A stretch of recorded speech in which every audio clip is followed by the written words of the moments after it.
It's the dog days of summer out there, and records are being broken for temperatures across the country. But over at ACEC, our eyes are fixed on October, because that's when we're going to be holding our 2023 Fall Conference. That's right, and registration is open now for the event taking place from October 15th through the 18th in beautiful Austin, Texas. Now go over to our website, www.acec.org/FC.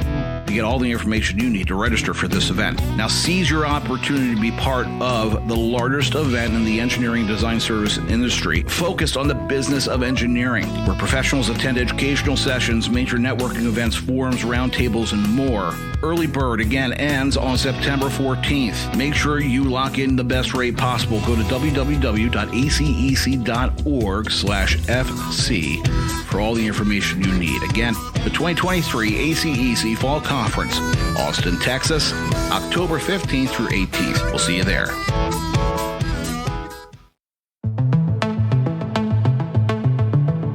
The AEC industry is rapidly changing, but your team doesn't have time to reinvent workflows for every new technology or client demand.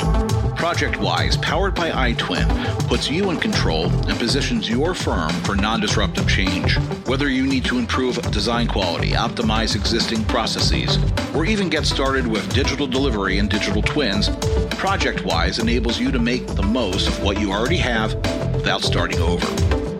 Visit go.bentley.com/podcast to see how ProjectWise is empowering AEC firms to do more with less. Once again, that's go.bentley.com/podcast to learn more.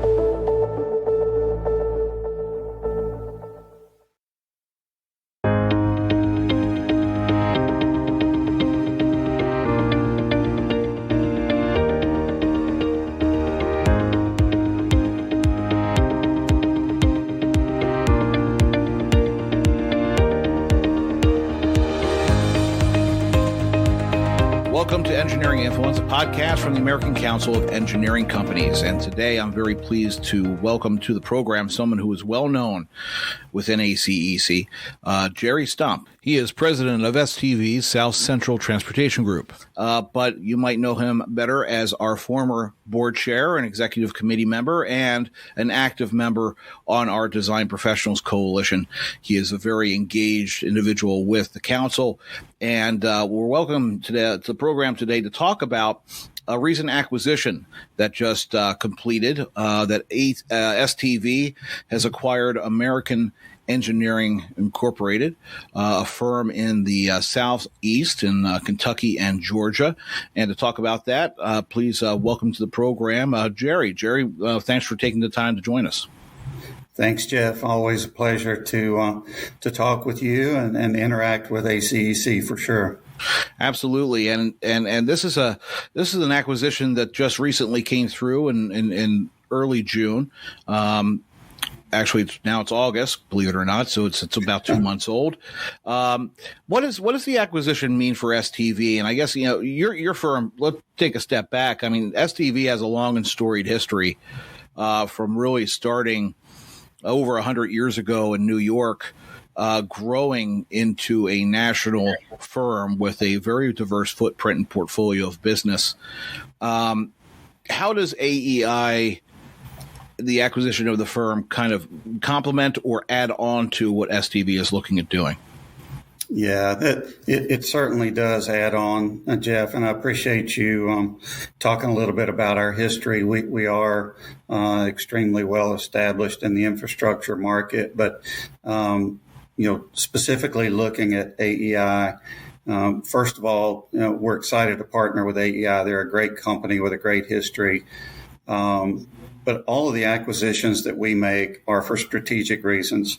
So we don't acquire for growth's sake. There has to be a strategic reason for that acquisition. And in this case, what we saw was an opportunity really to strengthen a rapidly growing part of our company, geographically in the Southeast, and increase our ability to serve key communities and clients in what we see as a really strategic corridor of the U.S. Mm-hmm. So if you look at where AEI is located, and you mentioned Kentucky, Georgia, Tennessee, Indiana, that corridor is a really strategic one in the U.S. And So that was a big contributor to why we looked at the acquisition and partnership. I think the other thing for us, infrastructure, and you mentioned this already, infrastructure funding is at record levels. The demand for professional services increasing, and the Southeast part of the U.S. continues to experience record growth in population and demand on their infrastructure network. So all of those things kind of added up to strategically AEI just made a lot of sense for us. Yeah. I would imagine you made a good point about population flow and growth, the investments happening in the Southeast and that corridor. What are the markets within that, in the infrastructure space, that you see are they're probably going to be the most promising from your perspective? Well, with the addition of AEI specifically, they are a leader in geospatial services, mapping, advanced surveying technology, geotechnical, kind of all of the front end services, if you will, of the types of projects that we deliver. They also have a really good capability in their transportation, planning and design, private infrastructure, mega site planning and design. They have a number of corporate clients nationally. So there are a lot of things in there that kind of fit into that demand for infrastructure.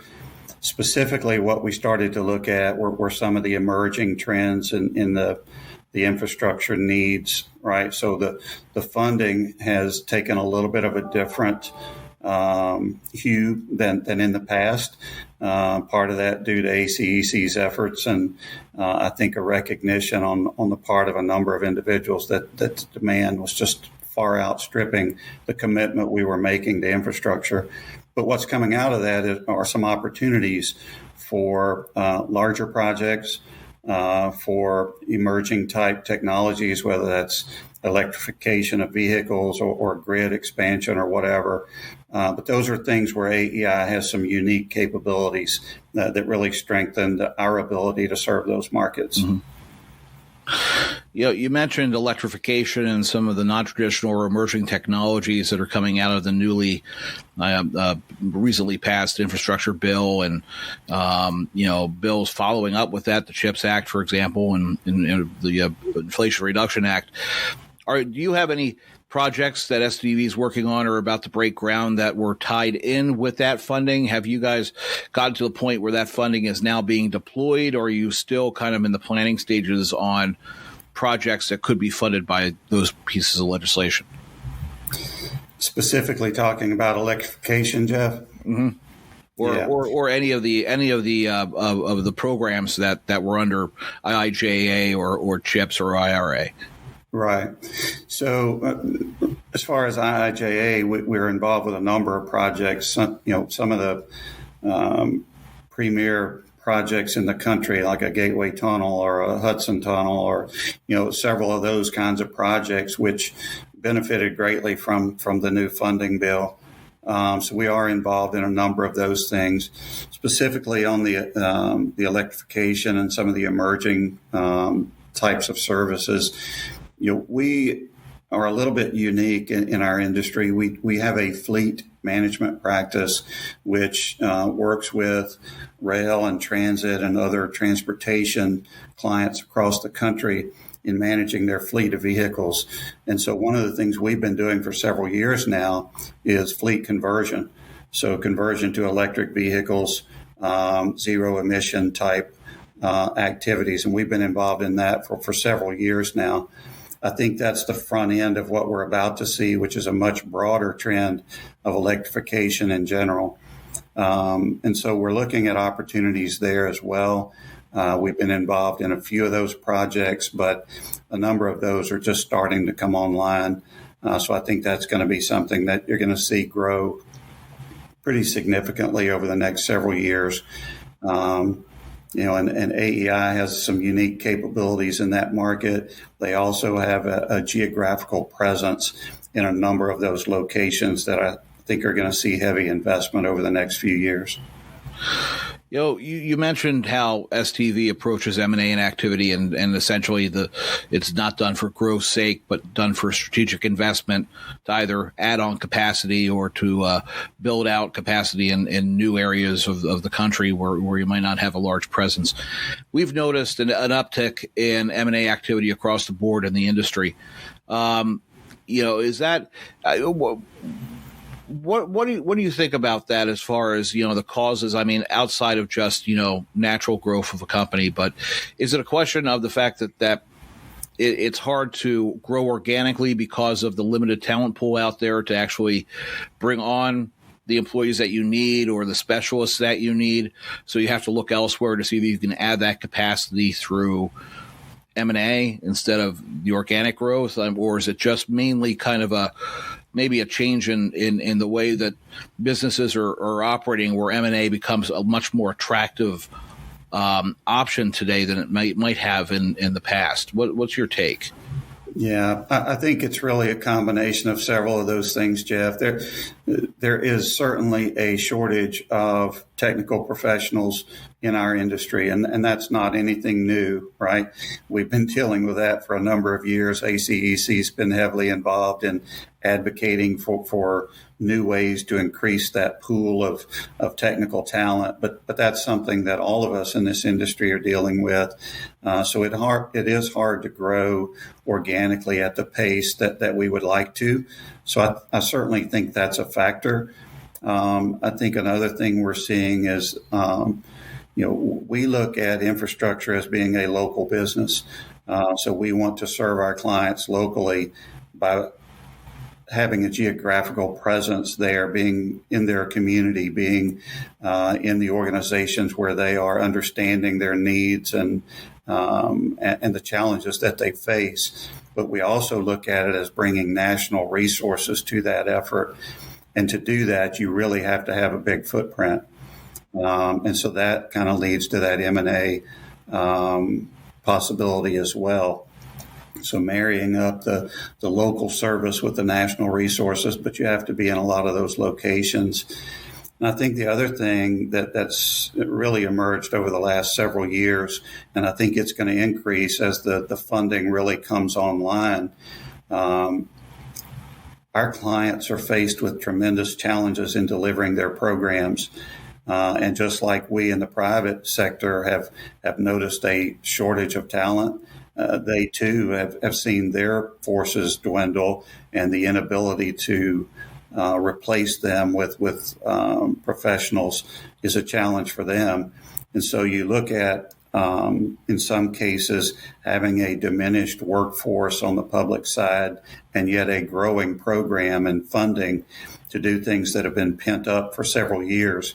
So the challenge of delivering those programs with reduced resources means that the opportunities that we in the private sector see to partner with them in delivering those programs are going to be much larger and much more complex.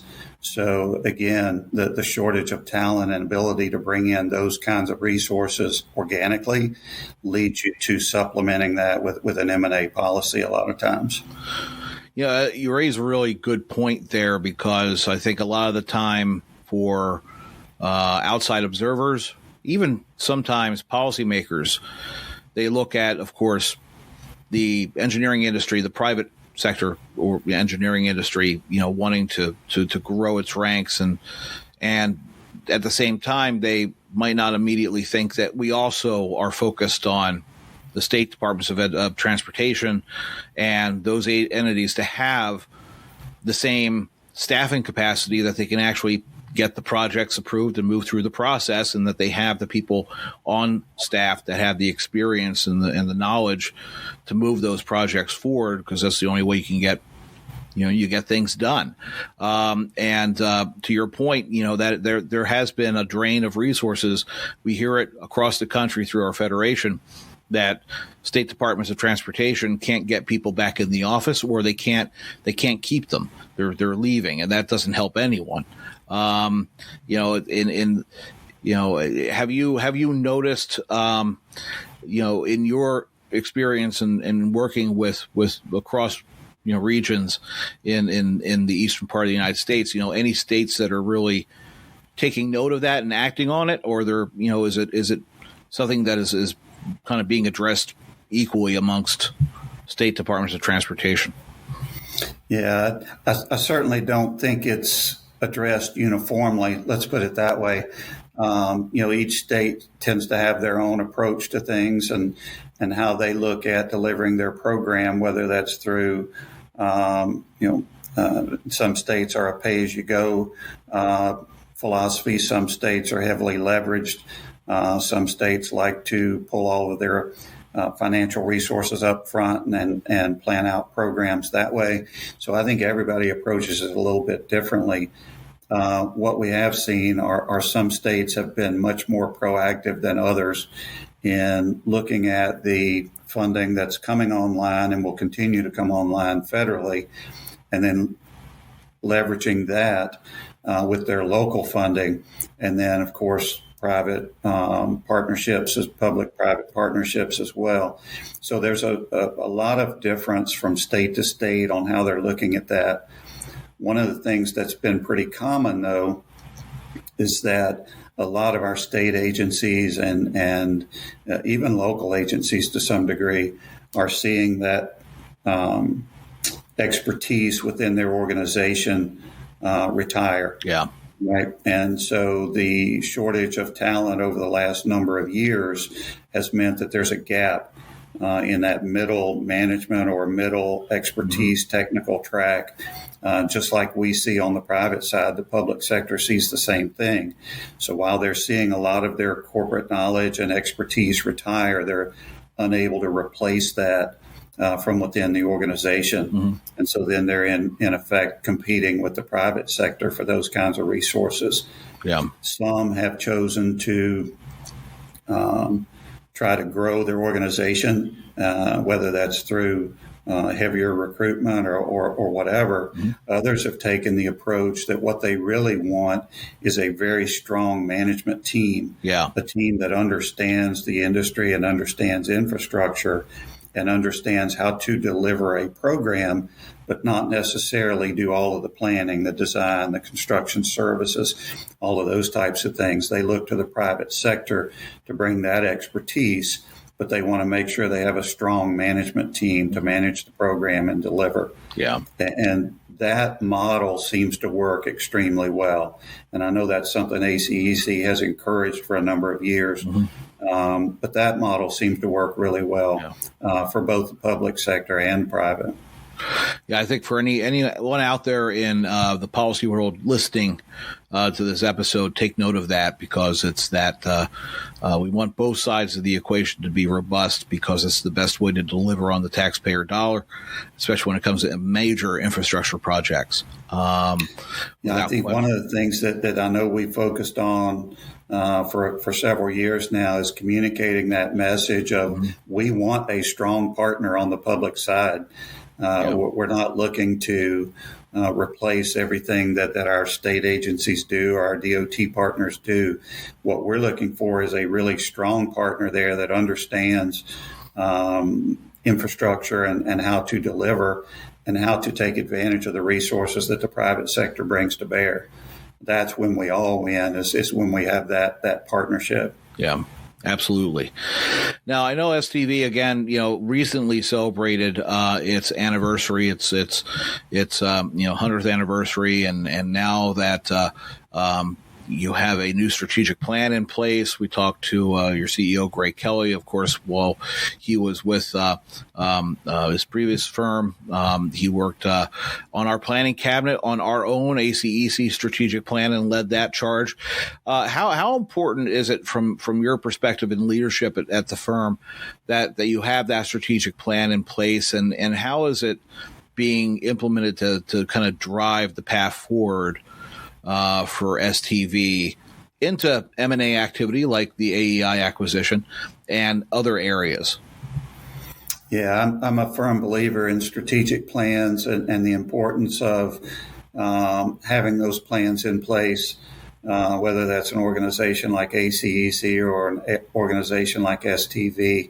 So I think having that plan in place now as a company is extremely valuable.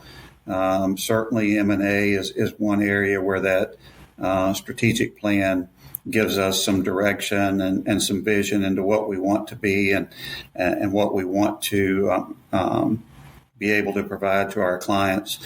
But I think a lot of the management decisions that we make come back to that strategic plan. At least they better.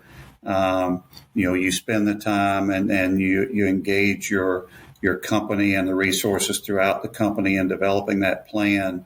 And then I think you have to be disciplined about following that plan. Things change a little bit and you make little tweaks here and there, but that plan really needs to be your guiding document. So when it comes to AEI, that, as I mentioned earlier, that was what we looked at, is what are we trying to accomplish strategically, and what firms are out there that can help us do that. And AEI fit that bill really well. And so it benefited us greatly to have that plan in place, to know what we were really looking for. It also benefited us in terms of communicating to them why we were having conversations, right? It wasn't just to grow or whatever. It was for these strategic reasons. And here's how they and their employees fit into that broader strategy. So being able to communicate that was extremely helpful. First of all, in the conversations about, do we partner and get together? But then in the integration efforts as well, we're able to point to that strategic plan and say, here's where we're trying to go. Here's where all of the pieces come together and the role that we all have in fulfilling that vision. Yeah. Yeah, and integrating those two businesses is never easy, but having that strategic plan in place to kind of guides culture and direction definitely helps remove any ambiguity on exactly why the acquisition is happening. No, exactly. So is there anything else that you would like to add? I know we covered a lot of ground here from the bills to the acquisition. Anything else from your perspective over at STV, or just as an engineering executive in the field that you want to communicate to the audience? Well, I appreciate the opportunity to have the conversation. Like most in our industry, I'm passionate about what we do. I think, we a lot of us on the technical side, I am an engineer, get into the business from a problem solving standpoint, a love of that analysis and type approach to things. But then as you get into the business a little bit deeper, you realize it's really all about service.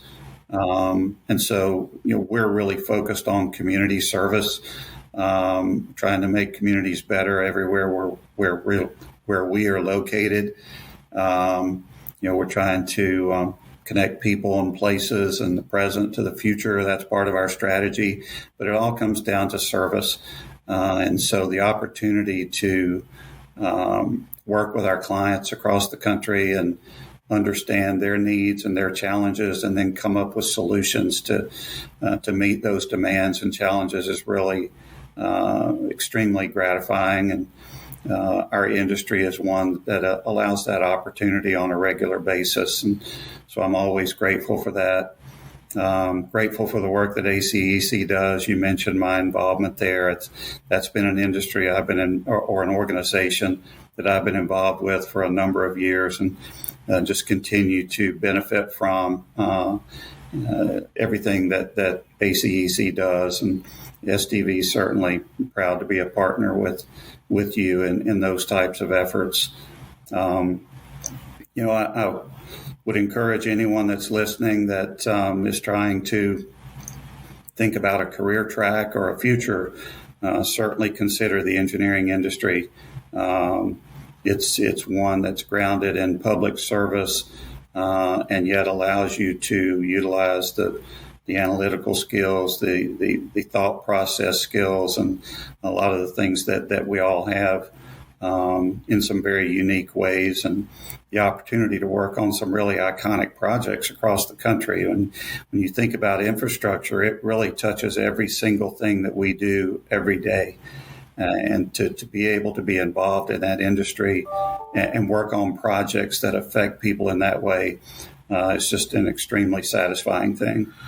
Well said. I think that one of the great things about the industry for anyone out there who is exploring it as a possible career choice or is, looking to grow within the industry is just to look at what's done by the member firms of ACEC, STV included.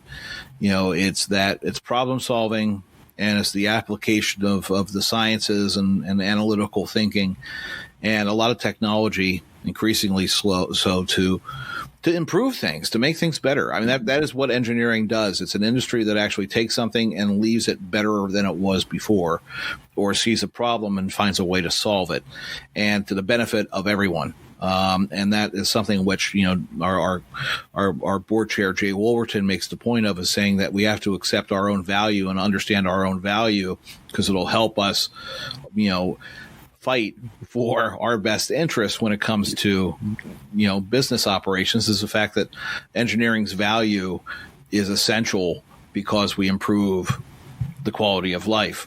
So anybody out there who is at a firm, a licensed PE, recording this on August 1st. August 2nd is National PE Day, Professional Engineer Day. Jerry, you're a PE, so congratulations. It's good that NSPE marks that first Wednesday in August as a day to recognize our professional engineers. But it's a great industry to be in. So. And also, anybody out there who's looking, STV is a great firm. So, check them out, stv.com. And, they're all across the country and they do great work. So, thank you, Jerry, again for being part of the program today. And we look forward to seeing how the acquisition and the integration goes, and to hopefully see you at the fall conference later on in October. Well, I'm certainly looking forward to the fall conference, Jeff, and I appreciate that. And I would encourage all of our member firms to be there and participate, see all the great things that ACEC is doing. And I appreciate your plug for STV. It's a special place to be. We all like to say that, but STV truly is a special place. And we have a lot of opportunities right now for talented people. And so we're always looking to bring them into our organization for sure. I appreciate the chance to be with you today, too.